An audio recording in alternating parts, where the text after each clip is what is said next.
Magandang tanghali ulit, Malacañang Press Corps, and welcome sa ating pagpapatuloy ng ating press briefing. In the second part of today's sectoral meeting, President Ferdinand R. Marcos Jr. directed the Department of Agriculture to look for ways to manage the stability of supply and prices of basic commodities in view of the effects of the El Niño phenomenon, which is expected to persist until May 2024. Meanwhile, the DA assured the public that the supply of rice, corn, pork, and sugar, among other daily necessities, remain sufficient. Joining us this afternoon are Agriculture Undersecretary Roger Navarro and PCO Assistant Secretary Joey Villarama, who's a spokesperson for Task Force El Niño. Good afternoon. Go ahead, sir. Yeah, good afternoon. Good afternoon to everybody. Secretary Kiko Laurel just briefed the President that all our crops commodities, especially for rice and corn, pork, and chicken, were a bit stable, and there will be no problem in this coming months. So we don't need to worry. Just relax, sit back, and watch the show. Okay. Can we have an update on the status of El Niño from Assistant Secretary Joey? Yesterday, the task force, El Niño, had its second meeting at the Office of Civil Defense. And Pag-asa, in its advisory or bulletin number 8, said that the effects of El Niño are expected, strong El Niño are expected to highly impact parts of the country this month of February. But as Ms. Daphne mentioned, El Niño is expected to persist until May 2024. So all the principal agencies involved in the task force, namely Department of National Defense, Department of Agriculture, Environment, Science and Technology, DILG, and even NEDA, and the Department of Energy have closely coordinated to implement mitigating measures to stave off the effects of El Niño. Okay. That's a brief. Any questions?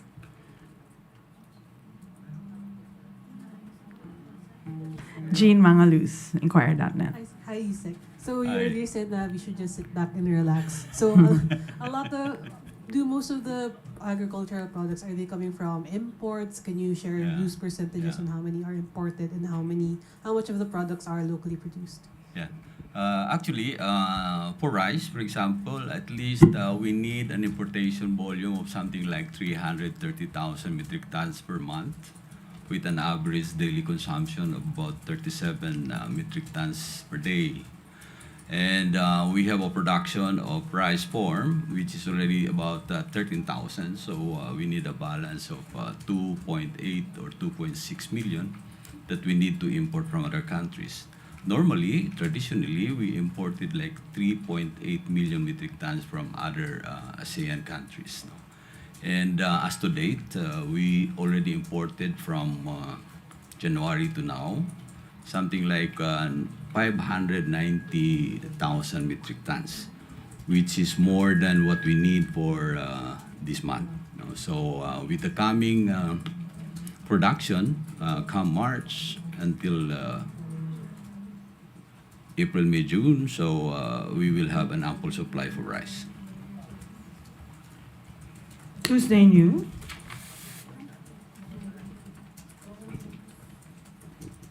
Hi Sir Yusek.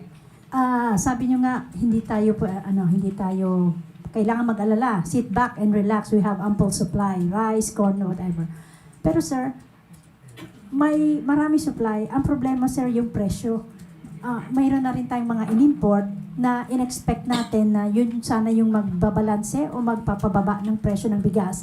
Pero ngayon sir, 59 pesos mayroon ako nakikita per kilo na bigas. Paano natin makakamit yung lower prices of rice? You know, the challenge now is not more on prices, no? As we feel in the industry, it's more stabilizing the supply. even if we have small price or low price, but if you do not have a supply, then we will have a problem.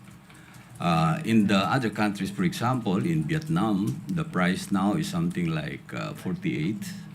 In Thailand, it's something like 52. So we are not far, no? And they're supplying us with rice. So in other words, the challenge really is more stabilizing supply rather than price. It's better to have rice at 56 rather than no rice at 42. No? So we need to also rationalize our thinking that we cannot bring down the price because the input price, especially for fertilizers and seeds, in the international market is also going up to the ceiling. Unless we are going to buy 1 peso per bag of urea, and then we can sell 10 peso per kilo of rice. Okay. Eden Santos, Net 25.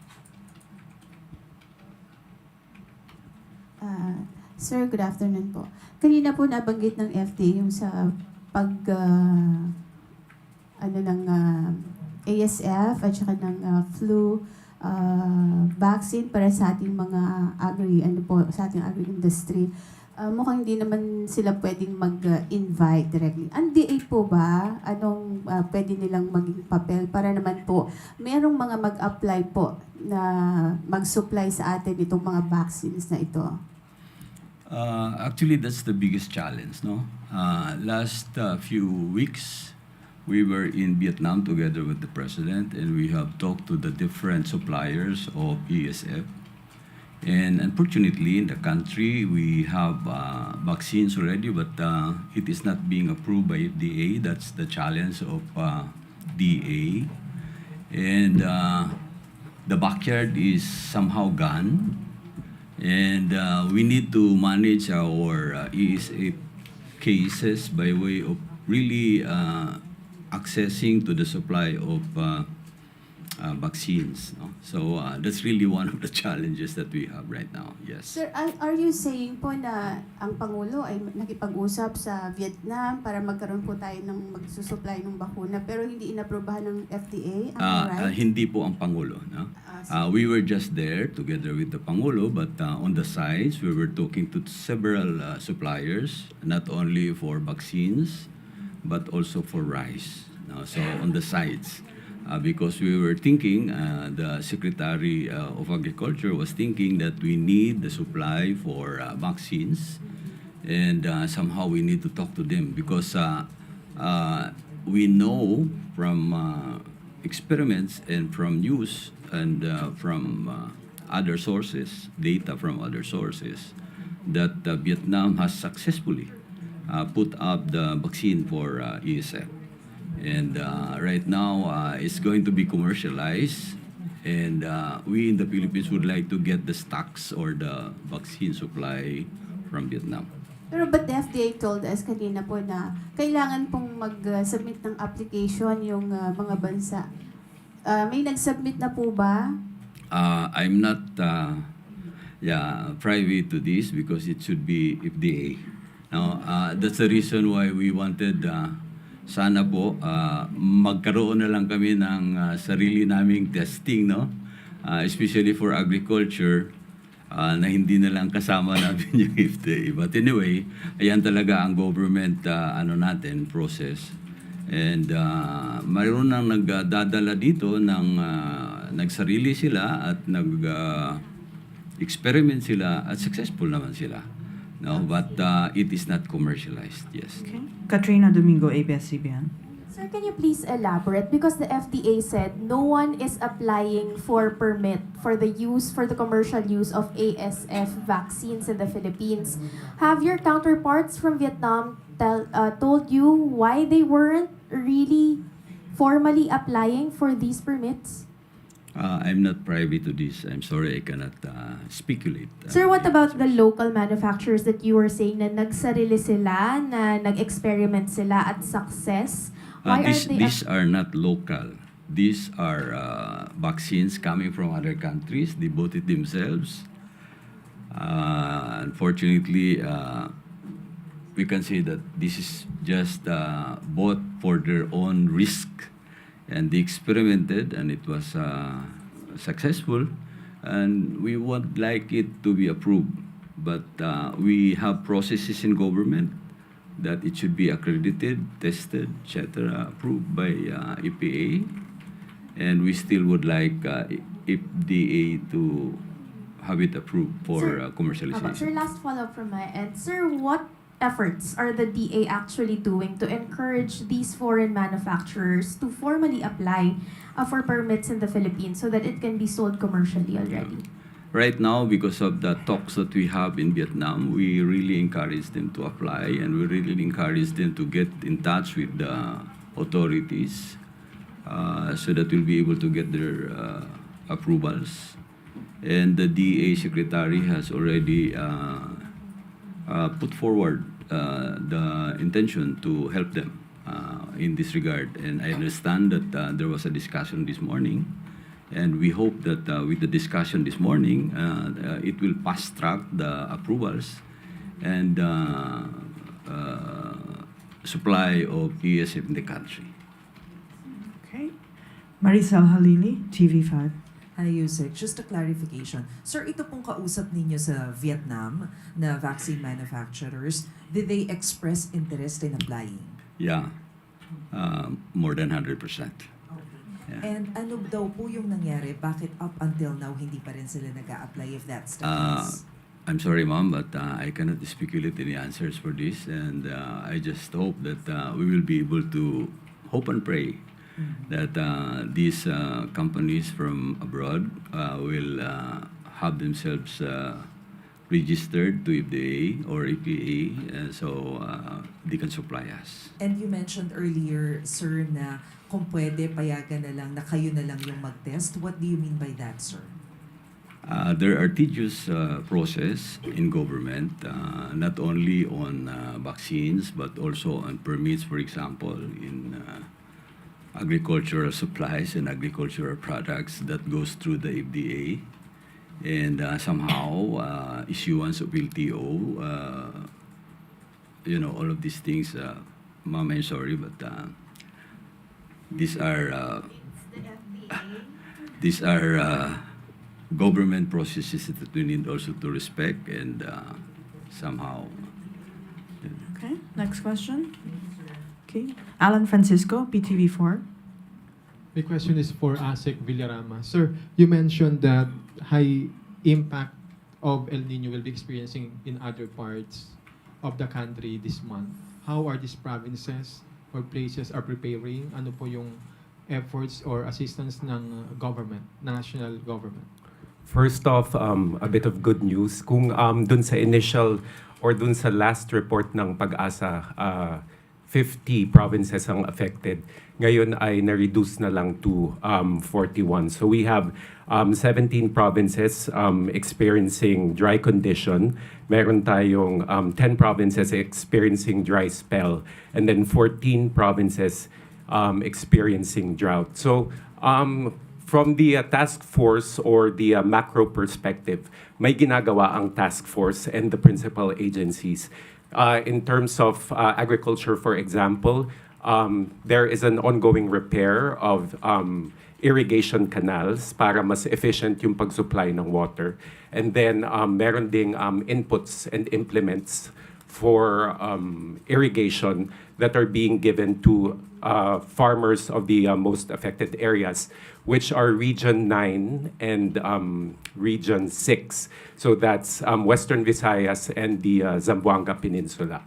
In terms of seedlings, nagbibigay din po, or seeds rather, nagbibigay din po ang DA, and there's social protection and alternative means of livelihood doon po sa nasa lanta o naapektuhan talaga. So as the President has emphasized, our approach to El Nino is number one, intervention, number two, mitigation, and then we enjoin everyone. It's a whole of government approach.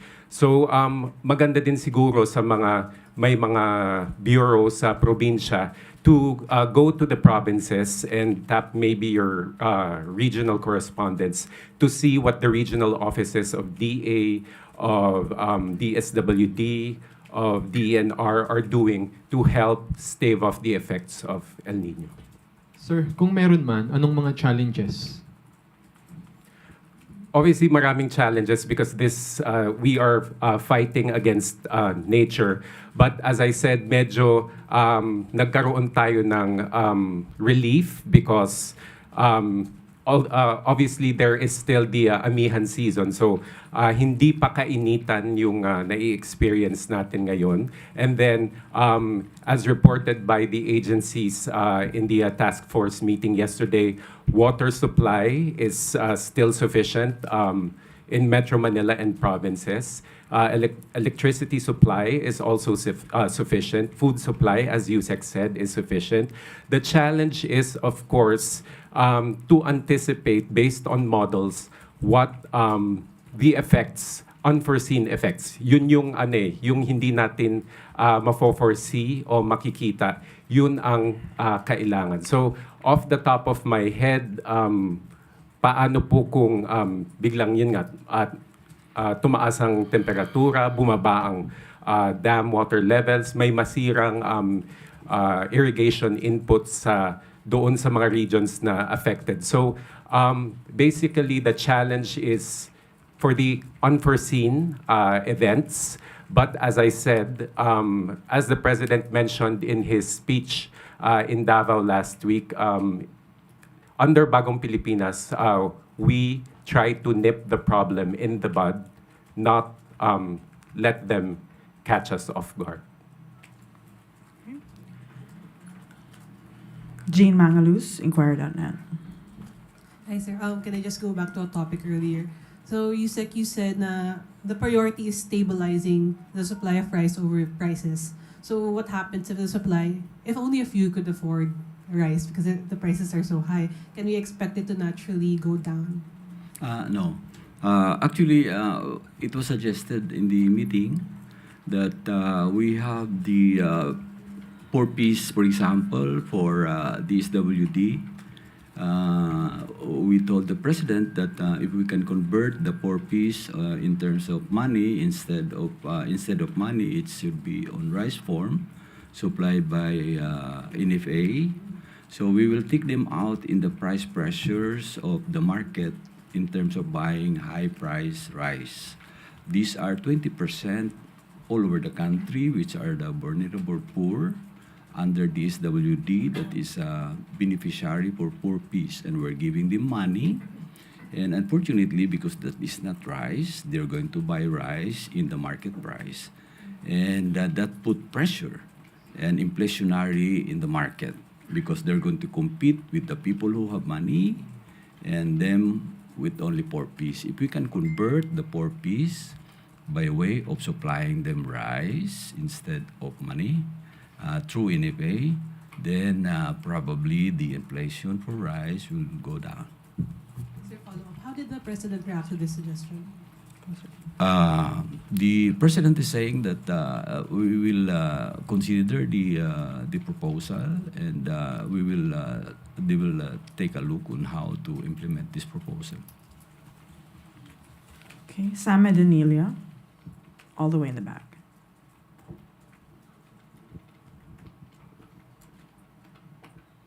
Good morning, good afternoon. Itatanong lang po namin kung magkano na po ba yung estimated damage ng El Nino sa agriculture as of now. At saka if this is within the target of DA. Sa ngayon, wala pa naman damage. Malaki. There is a reported figure of 150 million, I think. Maliit lang yan. That's basically, again, as I said, from regions 9 and 6. So the bulk of that damage is in rice and corn. But as Yusek said, hindi pa naman siya ganoong kalaki. So just to break it down, for rice, it's 141.24 million. And then for corn, that's 10.04 million. So two regions pa lang po ang severely affected. But as I said, the task force is doing all it can to help the farmers affected by the situation. Earlier na-mention po na ang pinaka-peak raw po ng El Nino is mga February or March. So parang ito na po ba yung worst na damage or pababa na? Or pwede pa po itong tumaas eventually? Strong El Nino is expected to persist until this month. And then hopefully by March, April, May, magpe-persist pa rin siya. But I'm not sure, because this is very technical, I'm not sure if we will still categorize it as strong El Nino. And then by June, yun na po yung tinatawag na Southern Oscillation, neutral, which is neither El Nino or La Nina, sorry. But in terms of the work of the task force and the government, we are forward-looking to mitigate the effects until maybe June to September. So hindi porke ma-terminate yung strong El Nino or maging Southern Oscillation neutral na siya, titigil na po ang trabaho ng task force to help those severely affected. Tapos on another matter, magtatanong lang po kami, earlier na-mention rin po yung ng FDA yung may jaw raw po na isa-sign regarding dun sa veterinary vaccine for avian flu and ASF. Ano po ba yung gist nung jaw na pipirma ng FDA tsaka DA? Wala pa kaming idea po. Sige. Thank you. Pare-pareho lang tayo po. It's another division. Okay. Alvin Baltazar, Radio Pilipinas. Yusek or ASEC, Joey Villarama. Hi, sir. Good afternoon. Sir, kanina sa sectoral meeting with the President, meron bang bagong directive ang Pangulo tungkol doon sa paghahanda natin sa El Nino? And na-present ba kay Pangulo kung ilan most probably yung mga magsasakang maapektuhan nito ng tagtuyot?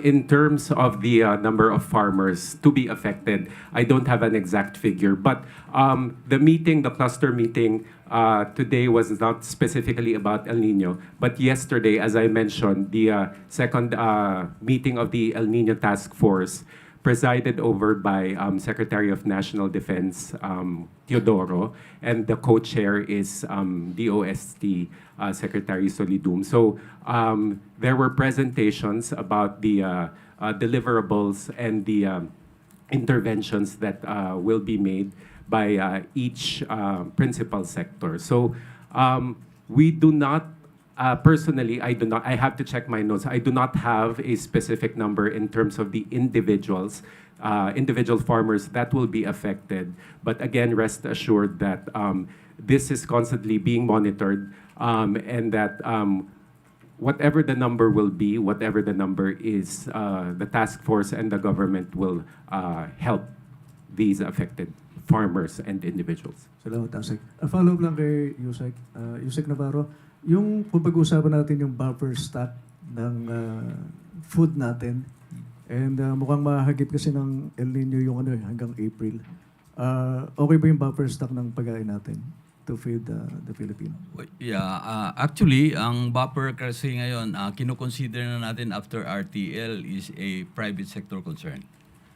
No, mayroon tayong buffer for NFA na konti, at ang malaking food security talaga na ginagawa natin is in the concerns or in the responsibility ng rice importers. That's the reason why na mayroon tayong RTL. Yung RTL kasi, inopen natin yon kasi sinasabi natin na for so long a time, napakalaki yung importation. So yung importation ngayon, i-open natin yon. So nandoon yung supply sa ating mga importers. Ang challenge naman din, siyempre, ang ating NFA is buying buffer through local production. No? Kulang lang nga siya ng ating modernization, yung dryers, silo, and all of these things, no? Which the President has recently approved dun the last cabinet meeting natin, last month yata, on the 93 billion project for post-harvest facility. So yun yung challenge natin.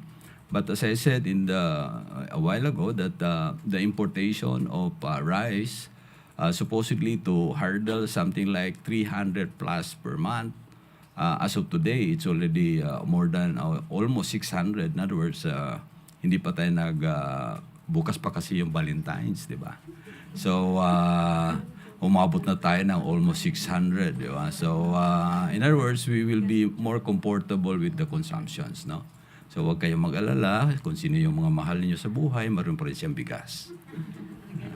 Regaluhan ng bigas. Creselyn Catarong, SMNI. Good afternoon po. Pwede bang makahingi ng details po sir regarding po doon sa plano pa ng DA doon sa pag-suspend po ng minimum access volume sa pork and corn po? Okay. Hindi kasama sa meeting yan kanina, no? So, pero anyway, I will just give you some insights, no? MOB kasi as rules, di ba? Kasi mayroon tayong mga agreements with other country bilaterals, no? And ang MOB kasi may volume yan na mga commitment para sa other countries and us, no?